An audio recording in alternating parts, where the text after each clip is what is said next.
mbokk yeeg xarit yi ñu ngi leen di dalal fii ci iRadio ak ITV ñu am mbégte tey di dalal docteur Seydina Oumar Seye nekk économiste consultant ñu war a waxtaane lépp lu jëm ci déclaration de politique générale au premier ministre Amadou Ba xam ngeen ne démb chef gouvernement bi jàkkaarloo na ak député yi ngir wax fan lañ bëgg a yóbbu Sénégal ci wàllu économie ci wàllu social ak yeneen question sax loolu la ñuy waxtaane ak suñu invité tey jii mais lu ci gën a fës mooy wàllu économie ak wàllu social docteur maa ngi lay nuyu. ñu ngi lay fay monsieur Diop. alors Amadou Ba premier ministre bu Sénégal def na déclaration de politique générale am ni ko constitution bi waxee abordé na question yu bëri. ci wàllu social maanaam dundinu askan wi ci wàllu koom-koom itam am na lu bëri wax na ko loolu la ñuy waxtaane tey jile d'abord de façon générale noo gisee déclaration de politique générale au premier ministre démb. merci monsieur Diouf donc maa ngi nuyu seen auditeurs yëpp ici et d'ailleurs. En tout cas déclaration de politique générale bi ni ñu ko mën a jàngate rek il faut que ñu xam ni benn exercice la bu solennel. oui ci li nga xamante ni moom la ñu dénk ki ñuy wax jiitu jëwrin yi. donc bu ñëwee lu ci ëpp day joxe trajectoire surtout comme dans fànn bi nga tànn mooy trajectoire ci lépp lu jëm ci. économie finance ak loo xamante ni politique publique yi référentiel boobu tey jii ci PSE la nekk mais maître mot bi mu gën a daaneele mujjee mooy comment faire pour maintenir le cap ci lépp li nga xamante ni mooy le soutien conjoncturel. parce que par rapport ak fi àdduna toll tey. soutien conjoncturel maanaam jàppale askan wi. waaw mooy jàppale askan wi. ci wàllu njëg yi. voilà wàllu social bi. li nga xamante ni mooy basique yi. lekk ak naan lekk ak naan. solu santé. waaw jàng. transport dem ak dikk. loolu moom mooy le soutien conjoncturel. tout à fait donc budget boo xoolee ni ñu ko tëggee sax da ngay gis ni dañu articuler jëm ci loolu. mais tey li ñuy gën a xaar ci déclaration de politique générale au-delà du bilan. perspective yi moo tax ñuy wax. waaw mooy trajectoire bi ñu jëm fii ak mission yi ñu ko teg par rapport ak vision chef d'État bi nan lay mettre corps nan la ñuy fexe jëmbal loolu. donc léegi axes yi. les axes yi la doon wax yu mag yi fii nii la ñuy def fii lañ lii la ñu projeté wu tel loolu ci la waxtaanee démb. am na ñu koy gisee nii am na ñu koy gisee neneen. mais déclaration de politique générale perspective la war a nekk ay perspectives économiques au-delà du bilan. fii la ñu fekk li ñu tabax tel la léegi fan lañ war a jëm pexe yi ñu war a teg. nan lañ ci war a demee. est-ce que lu mu wax dal na sa xel parce que économiste nga xam nga wàllu koom fii la ñu war a dem wala fee la ñu war a dem ainsi de suite. est-ce que dal na sa xel li nga dégg. waaw dal na suñu xel dans la mesure où ni mu ko waxee li mu wax fa leen jëm loolu bu réaliser woo c'est clair que dañuy jël on est preneur. mais ci faisabilité bi opérationnalisation bi ni nga xamante ni tey jii phase 3 ou PSE nous en tant que économiste foofu lañ war a dem moo tax ma ni la discours de politique générale bi c'est-à-dire que dafa war a orienter wu sur les perspectives. parce que lu ci ëpp démb teg nañ fa ay bilan certes gox na ay pistes. mais tey jii fi ñuy gën a xaar mooy perspective yi. par rapport ak comme moom li mu wax nga xam ne ni kii de li mu wax bu fekkee noonu lay demee buñ ko jëmbalee dana law teq ñëpp loolu lu baax la. léegi nag on attend. on regarde mais mënuñoo nekk nihiliste ni li mu wax du noonu parce que tamit am na ñu koy féetale ci lii de est-ce que du vœu est-ce que du loo xamante ni ab bëgg-bëgg la ndax jëfin bi. ci jëmbal kese la waaw kay du ñu yegg foofu. mais loolu mu wax noonu bu ñu ko jëmbalee noonu ñu doxale ko noonu njariñ luy law teq bépp sénégalais la. d'accord damay jël quelques extraits de son discours de politique de sa déclaration de politique générale bu ci njëkk budget bi. nee na recettes yi yokku nañ une hausse constante. Elles sont passées de 2345 milliards en 2012 à 6411 milliards en 2023 kooku mooy benn. ñaareel ba comme da nga doon wax jàppale askan wi premier ministre nee na subventions yi mu ngi toll ci 4% ci budget bi maanaam 700 milliards de francs CFA. loolu ban jàngat nga ci mën a def en tant qu'économiste pour leeral askan wi. waaw xam nga tey jii économistes yi toujours yooyu dañuy prudent ci chiffres yi parce que ci xamul boo jógee comme ni nga ko waxee ci ay 2000 ba 6000 loolu augmentation en valeur absolue la. dafa triplé sax. voilà mais tey jii boo ko doon xayma en valeur relative. man nga ni yokk gi de tant pour cent ci 100 bu ne ñaataa ci tegu ci diggante tel ak tel doo ko jàppe ni 2000 wala triplé.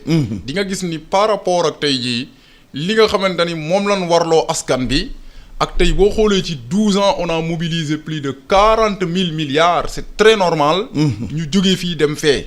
loolu dañ ciy jaajëfal mais duñ fi nekk di ci wax félicité wala du ñu yéem. parce que lu war la lu ñu war a def la. par rapport loolu moo war état. moo war état mooy rôle am. dañ waruñu di ci jubilé di félicité kii. en quelque sorte dañ leen di félicité mais kenn du fi nekk du loo xamante ne duñ war a jubilé la. mais ci beneen angle bi nga koy xoolee mooy tey fi jamono jii ñu génnee dañoo jóge ci Covid.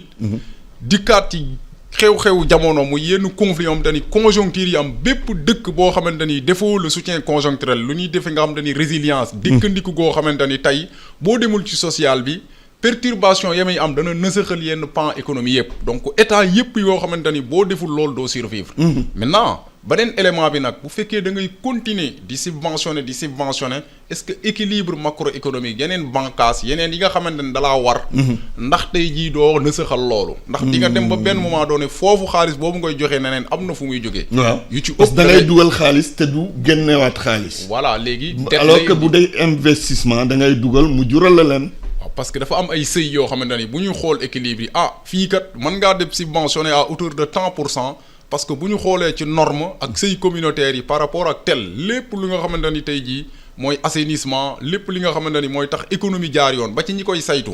muy FMI ak ñeneen xawoon nañ ñoo artu. justement FMI artu nañ. waaw parce que dañ naan la tey subventionné baax na. mais il faut nga xool équilibre grands ensembles yi. diggante kan ak kañ laa war a def ba subvention yoo xamante ni bu jéggee dayoo est-ce que du yàq fële laneen. est-ce que du ñu jëral benn dette boo xamante ni fay bi bu nee ba jamono dara xewaat rek. ndax dinañ amati fu ñuy jëlee dara. L'économie elle est saine.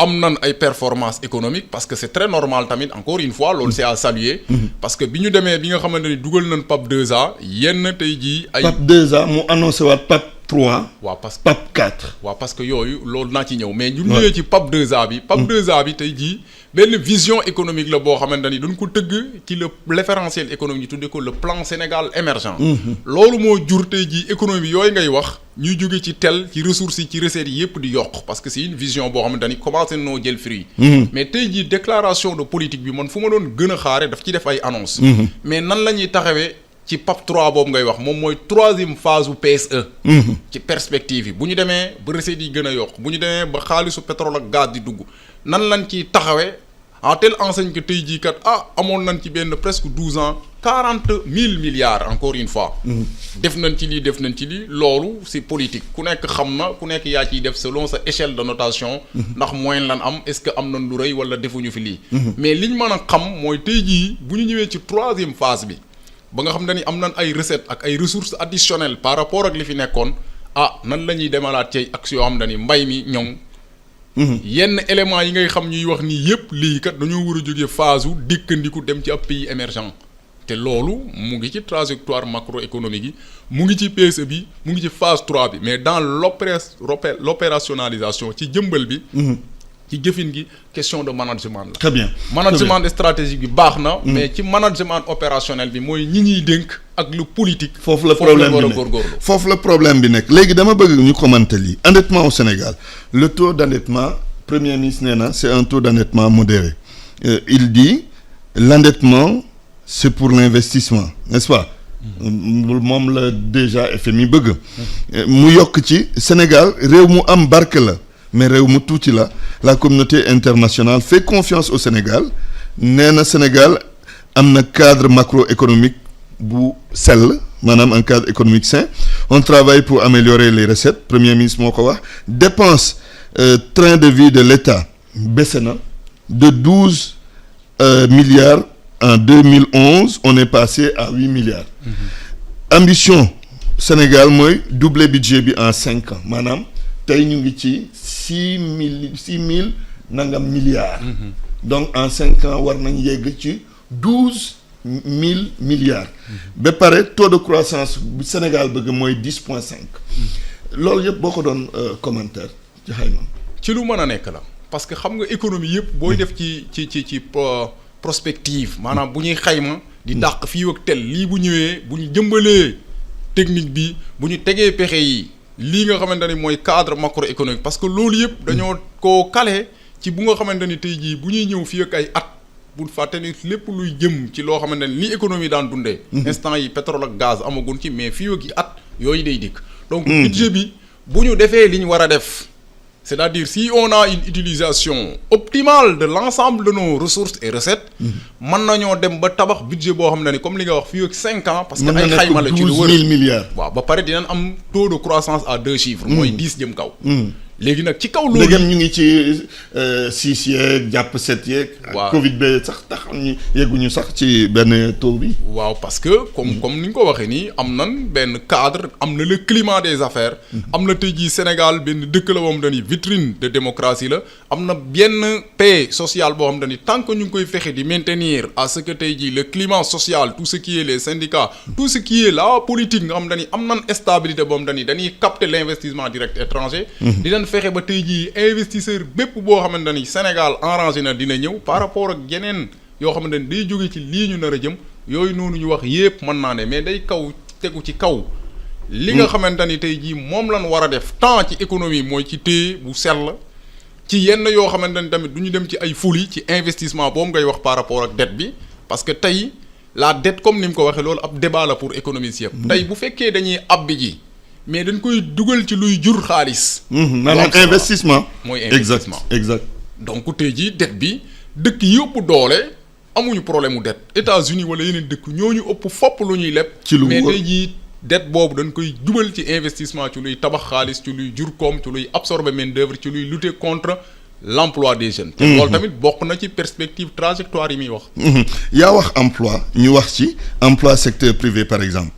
mu ne des emplois ont été créés dans le secteur privé notamment grâce à la robustesse de la demande intérieure privée aux grands chantiers et à l'essor de nos exportations loolu la premier ministre wax yokk ci masse salariale ñun dugg toujours domaine emploi puisque embrayé nga ci question bi la rémunération des agents en 2022 est de 120 milliards de francs CFA dans le but de lutter contre l'érosion de leur pouvoir d'achat et la dégradation de leur niveau de vie.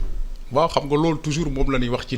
ci dékkandil mooy tey li ñuy wax le maintien du pouvoir d'achat li ñuy wax le soutien conjoncturel. yamul rek ci tey subvention xam nga tuddee ko ci gaz.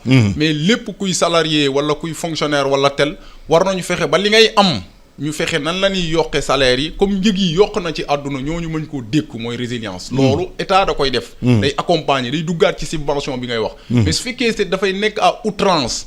da ngay jël yeneen xaalis yoo doon denc bu benn choc exogène amee yenn éléments yi parce que FMI loolu la ñu artoo seen économie baax na waaye boo leen di continuer di endetté wu à outrance muy nekk ay dépenses de consommation et non loo xamante ne day jur xaalis ñu koy tuddee investissement bu dara xewaatee qu'Allah nous en préserve mooy supposons choc troisième guerre mondiale am wala laneen dañuy am problème. mais est-ce que mën nañ bañ a subventionner itam boo xoolee faiblesse su pouvoir d'achat askanu Sénégal. mënul nekk état bu ko def xaru la ci àdduna. ñëpp dañuy dem ci maintenir da ngay subventionner. mais dafay am foo xamante ne nag fii da ngay wax dëgg gi parce que état day am lu mu attan. la vérité des prix. waaw mais bien sûr parce que vérité des prix du am parce que état ngi def subvention. mais tamit état mënul jëw monsieur Diouf. fonctionnaire la wala mu ngi liggéey fenn état kat daa war a am ñu dimbali kon weer yi monsieur Diouf buñ la fay doo ko nangu parce que foog état fay la. léegi nan la état continuer li ko warloo ci ay engagement am bor yamu am di ko fay di la fay yow en tant que fonctionnaire. mais ci ñi nga xamante ni mooy rôle am di subventionner nan lay fexe ba maintenir ses équilibres. léegi nag foofu la ñuy xaar gouvernement bi yaakaar naa ñu ngi ci loolu donc perspective yi nan la ñuy fexe tey yooyu ay mesures conjoncturelles la bu dara xewee ñu teg mais structurellement. mooy li ma la doon wax ci perspective yi cap bi nga xamante ni moom la premier ministre bi fixé parce que ci vision président bi nan la ñuy fexe ba ëllëg suñu économie yi sax am nan ay réserves yoo xamante ni bu ñu demoon ba jëmmi jamono coronavirus amaat wala yeneen yoo xamante ni am na ay perturbations sur les chaînes logistiques. à travers conflit bi am au niveau de la Donbass. loolu mooy guerre actuellement Ukraine ak Russie. nga xamante ni dafa impact ci prix bu rëy sax waaw loolu fekk na ñu amoon ay mesures de péréquation ci domaine yu bari. mais loolu ci lu ñuy jëndaani la. léegi nan la ñuy fexe ba am benn mbay moo xamante ni tey jii lépp lu suñu matière première lépp lu ci si yenn éléments yam dañuy tëgg nañ ko ci PSE bi mooy côté phase 3 bi nañu jëmbal loolu mooy dans la transformation. am un tissu industriel. parce que foofu tamit war nañ ci góorgóorlu. tout à fait c'est-à-dire que am ay petites moyennes industries yoo xamante ni tey jii boo jëlee lu mel ni cuir dans Sénégal presque defaree wuñ ko fi loolu lu yomb la war nañoo am ay unité alors que war nañ mun a defar yooyu yëpp au lieu ñu koy dem jéegaani. waaw loolu boo ko boo amee jëlee par exemple jus yi ñuy consommer fii. mais ñun dañuy produire mangue. dañuy produire leneen. ba pare importer ko exporter ko. ñu transformer ko di ñu ko jaayaat ci njëg bu cher. waaw pourtant loolu tënk nañ ko mooy li ñuy wax la transformation structurelle de l'économie. waaw kon bu ñu bëggee dem ci transformation structurelle il faut nga aller vers l'industrialisation. léegi industrialisation boobu nag day nekk ci loo xamante ni mën nañ ko tënk ci ay champion yoo xamante ni tey jii qu'on appelle des capitaines d'industrie mais loolu wax nañ ko ci suñu yeneen ay tribunes yu ñu génnoon à travers la presse. modestement avec humilité c'est-à-dire tant que demuñu ci am ce qu'on appelle des consortiums économiques et privés c'est-à-dire ay consortiums yoo xamante ni lépp loo xam ne ni nan la ñuy mobiliser l'épargne nationale on va aller vers des industries locales on va aller vers des usines on va aller vers tout ce qui est des PME PMI yoo xamante ni dañuy permettre d'absorber de la main-d'œuvre dañuy permettre ñu jox liggéey ndaw ñi loolu état bi moo war a teg ay initiative am ay incitations yoo xamante ni tey jii par patriotisme économique war nañu mën a fexe mobiliser cette épargne nationale je prends juste 10 milliardaires du Sénégal ou 100 milliardaires li Auchan def mën nañ ko def les commerçants comment par exemple on va faire nañ ko voilà donc yooyu yëpp ay fànn la yoo xamante ni fii nii troisième phase u PSE bi ci perspective yooyu la ñu war a fexe ok foofu la war a doon vraiment gën a focus mais il a fait le bilan donc là c'est toujours politique c'est bien ku nekk ak ni nga koy analyser mais angle d'attaque bi c'est plutôt les perspectives en termes de trajectoire surtout ci troisième phase u PSE bi mooy bi ngay wax PAP 3 PAP 4 et ainsi de suite mais ñu jëmbal ko pas mu nekk ci wax rek mais ñu jëmbal ko parce que ni ñu ko tëggee noonu bu demee noonu ñun ñii ñëpp suñuy génération mën nga toll foo xam ne ni bu ñu amee benn assainissement fexe ba telle sorte que les finances mais surtout ñu teg ay mesures d'alerte précoce comme ni ko Khadim Bamba Diagne di waxee parfois c'est-à-dire faire de telle sorte que docteur Khadim Bamba que je salue au passage faire de telle sorte que tey jii dootuñu wax ni am na détournement xoolal tey ci journaux yi ñu ci bari tel nan ay détournement d'objectifs parce que lu état xarañ lu vision bi xarañ opérationnalisation yi parfois des Sénégalais lambda wala ñu ay agents yoo xam ne dañu dénk poste pratiquement amul benn contrôle ci ñoom parfois ñooy def lu leen neex. ba tey jii la contribution à des points de croissance ci duñ tabax ci lu bari day sooxe. donc bu ñu bëggee dem ci 10% yi. mooy taux de croissance am na ñu bari il faut le contrôle. il faut le contrôle il faut également des mesures coercitives. il faut parfois également ay sanctions ci képp ku ñu dénk ci wàllu askan wi économiquement nañu fexe ba jëmbal loolu ñuy am tamit ay notation de performance au niveau de l'administration publique loolu lu am solo la. am na solo dama jàpp leneen itam ci déclaration premier ministre mu ne tout investisseur a droit plutôt à la protection de l'État. noo gisee accompagnement état bi ak investisseurs yi surtout privé bi sax privé bi bu ma jëlee secteur presse bi je donne ça comme exemple parce que ci laa nekk. Absolument. Je pense que am na lu des mais de façon générale accompagnement investisseurs privés yi par l'État. non mais accompagnement bi am na mais comme ni ngay wax li des mooy nan la ñuy fexe ba tey jii kenn dootul laam-laamee wala di naatamble ndax accompagnement am na parce que accompagnement bi du yam ci kàddu rek il faut pas être nihiliste am na su amul woon yéen ñii bépp investisseur. bu la tegee ni environnement bi moo favorable investissement mais loolu dëgg la mais est-ce que accompagnement bi war mu ngi am.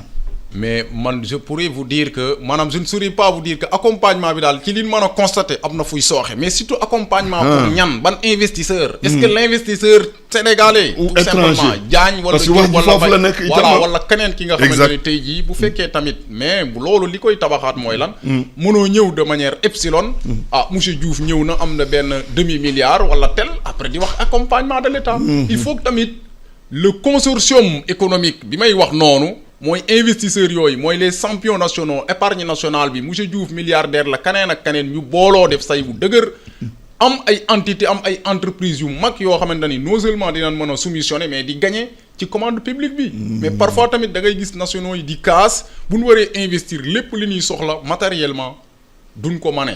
wala tamit exécution yi wala lan leen laaj duñ ko def nan ko war a defee. donc foofu tamit il faut ñun ci beneen côté bi ñu xaw a regardant bañ di jiñ état rek parce que dafa yomb. est-ce que tamit investisseurs yi ñu ngi def li ñu war a def.